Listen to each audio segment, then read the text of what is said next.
Good morning, guys. Today, I want to take a sidetrack and talk about forgiveness and love. I was challenged to speak our national pledge, our pledge that says, love our fellow citizen, that I will love my fellow citizen.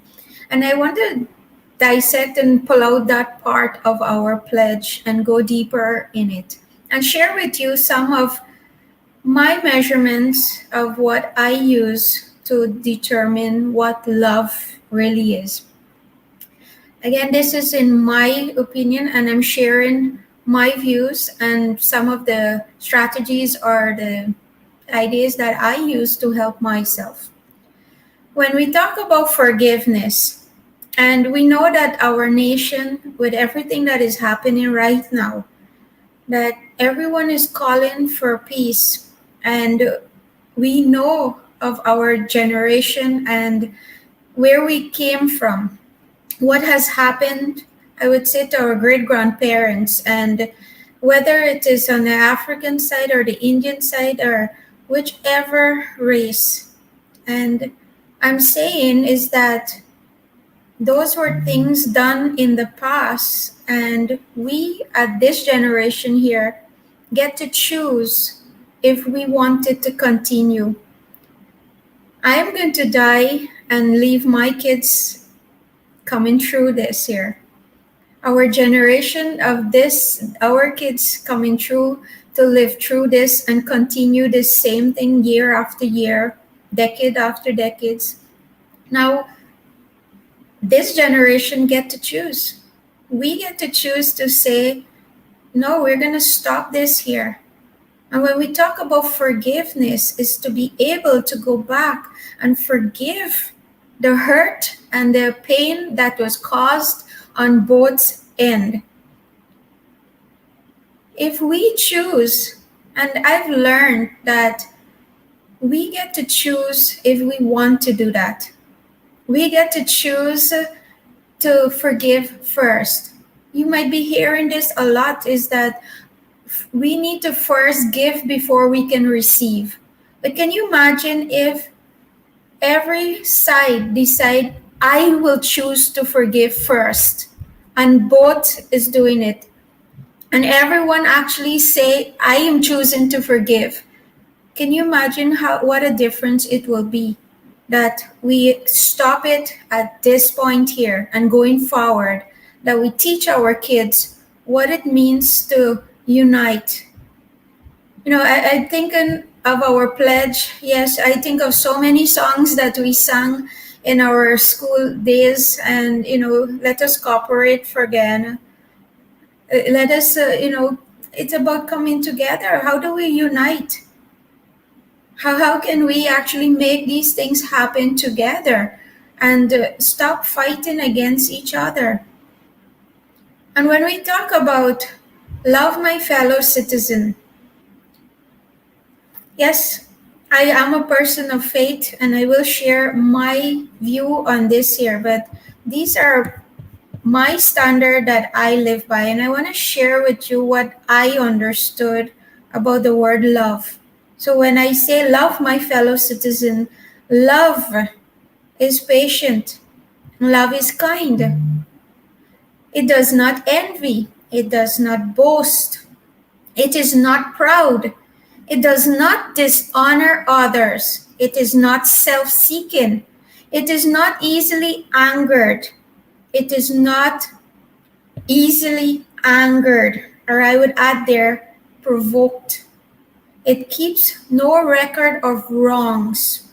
And all the years of every wrong that we keep bringing back up, and, making it shed light on those things that is causing hurt and more pain in each and every one of us, that we can stop this. Love does not delight in evil, but rejoice with the truth. It always protects, always trusts, always hopes, always perseveres. Love never fails. Now, this is my standard that I live by. This is the measurement that I use to know am I demonstrating love? Love goes far beyond just saying those words.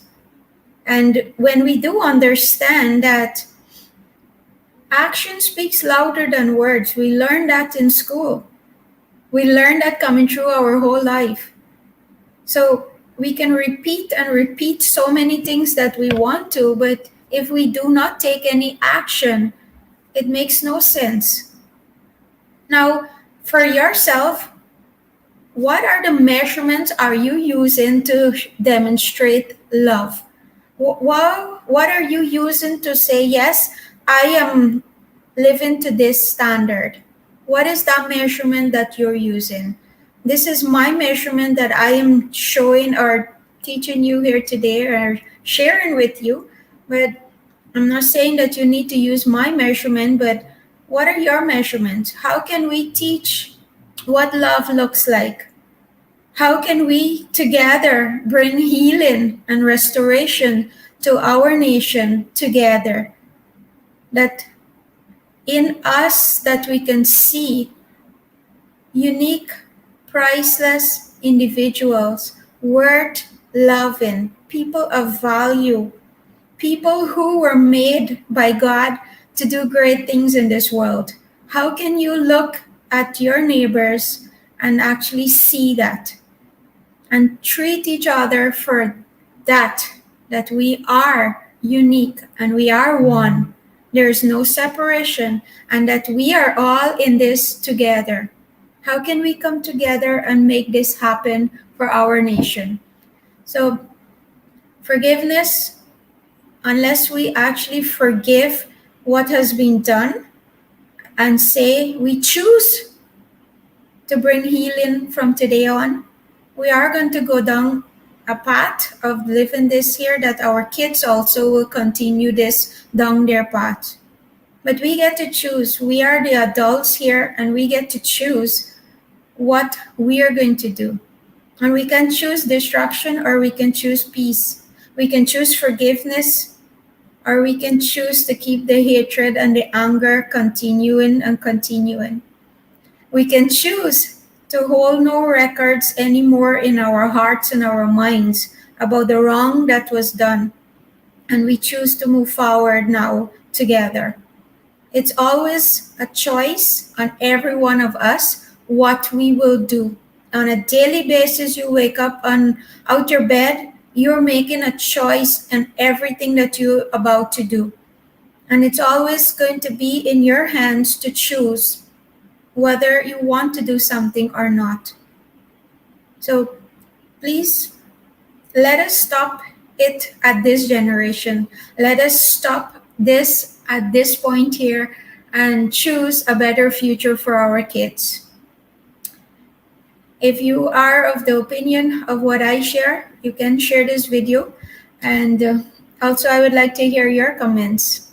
Thank you for listening.